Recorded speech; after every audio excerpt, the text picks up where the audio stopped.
ఇన్ని అవమానాలు, ఇన్ని భయంకరమైన సిచ్యువేషన్ అంతా తిరగబడి ఈయన మినిస్టరా, ఈయన డిప్యూటీ సీఎమ్మా?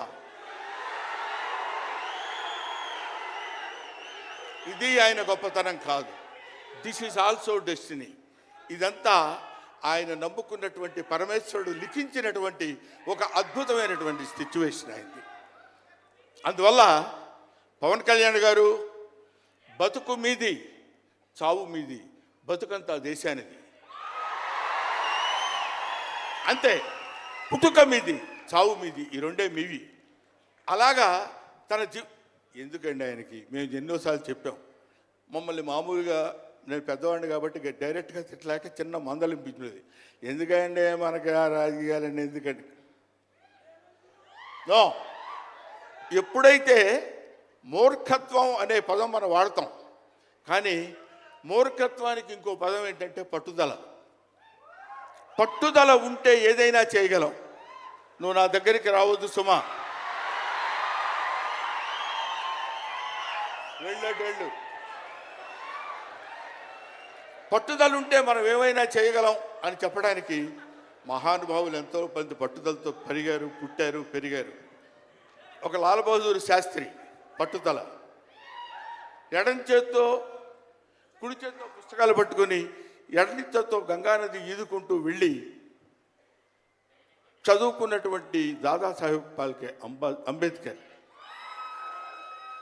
ఆయన పట్టుదల. ఎంతమంది చెప్పినా వినకుండా నేను I want to know the truth అని చెప్పినటువంటి రమణ మహర్షి పట్టుదల, రామకృష్ణ పరమహంస పట్టుదల. వీళ్ళందరూ పట్టుదలతో పుట్టారు, పట్టుదలతో పెరిగారు. కాబట్టే ఇవాటి వరకు ఇలా నిలబడగలిగారు.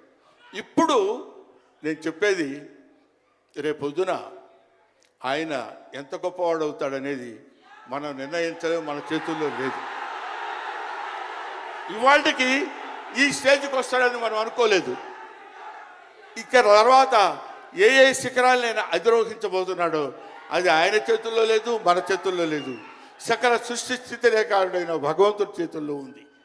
కాబట్టి ఆ నిర్ణయించినటువంటి ఆ డెస్టినీని నమ్ముకొని వెళ్ళేటువంటి మనిషి కాబట్టి ఆ మహానుభావుడు ఇంకా ఇంకా ఇంకా ఎన్నో స్థితులకు వెళ్ళాలి, ఎన్నో స్థితులను అధిరోహించాలి అని మనం కోరుకుందాం. అధిరోహించి తీరుతాడు. అస్తు అస్తు అస్తు, శుభమస్తు. ఇది జరిగి తీరుతుంది. ఇది నిత్య సత్యం. చాలు. ఏవయ్యా, నువ్వు పొగట్టడానికి వచ్చావా ఇక్కడికి? పవన్ కళ్యాణ్ గురించి చెప్పడానికి వచ్చావా, లేకపోతే ఆయన గురించి గొప్పగా చెప్పడానికి, ఆయన్ని పొగట్టడానికి వచ్చావా అనుకోవచ్చు. మీకు ఒక చిన్న విషయం చెప్తున్నాను. ఆయన సంవత్సరం క్రితం చూశాను, 1 year బ్యాక్ చూశాను, మళ్ళీ ఇప్పుడు చూస్తున్నాను. మధ్యలో ఒకసారి ఏదో ఒంట్లో బాగోలేదంటే మాత్రం చూశాను. ఆయనతో ఫోన్లో మాట్లాడింది లేదు, ఆయన గురించి నాకు తెలిసింది లేదు. మా ఇద్దరి మధ్య ఉన్నది స్నేహం కాదు, ఆత్మీయత. ఆత్మీయత వేరు, స్నేహం వేరు. ఆత్మలు కలిసేటువంటి ఒక అద్భుతమైనటువంటి సంబంధం మా ఇద్దరి మధ్య ఉంది కాబట్టి మనం చెప్తున్నాం.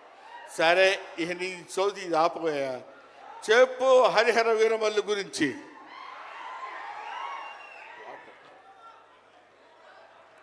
హరిహర వీరమల్లు ఇందాక తమ్ముడు భరణి చెప్పినట్టు, శివుడు ఒక్కడొస్తేనే, శివతాండవం చేస్తే 14 లోకాలు దద్దరిల్లిపోతాయని చెప్తారు. అవునా?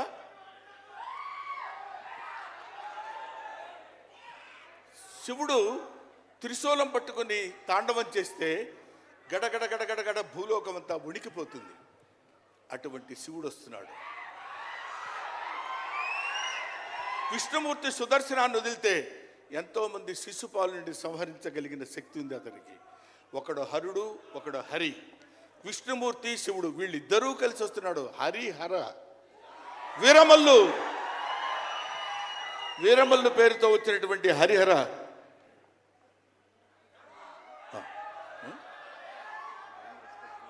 ఓకే, అందుకని హరిహర వీరమల్లు గురించి మధ్యలో చిన్న డిస్టర్బెన్స్ జరిగింది. సరే, ఏదేమైనా ఆ సినిమా గురించి ఇంక నేను చెప్పాల్సిన పని లేదు, మీరు చూస్తారు కాబట్టి నేను మాట్లాడదు. ఎందుకంటే పవన్ కళ్యాణ్ గారి గురించి ఆవిష్కరించి ఆయన గురించి 2 ముక్కలు చెప్పాలని. సరే, సినిమా గురించి అంటారా, ఇంకా ఆయన గురించి మనం ప్రత్యేకంగా చెప్పాల్సిన అవసరం లేదు. ఆయన అలా కొట్టుకుంటూ ఇంకా రచ్చ రచ్చ రచ్చ రచ్చ కింద ఉంటుంది. ఇప్పటికే పవన్ కళ్యాణ్ గారు మరి ఆయన జాతకం ఏంటో నాకు తెలియదు, ఇలాంటి స్టైల్. అప్పుడప్పుడు ప్యాంటు మీద ప్యాంట్ వేసుకుంటే స్టైల్. ఆయన కారణ జన్ముడు కాబట్టి ఇంకా నన్ను అనవసరంగా వెనకాల జుట్టు పట్టుకొని లాక్కి వెళ్ళిపోయేటట్టుంది సుమ, మా అమ్మాయి. కాబట్టి I wish you all the best. ఎప్పటికైనా మీ ఒళ్ళో తలపెట్టుకుని ఎక్కెక్కి ఏడవాలని పవన్ కళ్యాణ్ గారు. Thank you very much.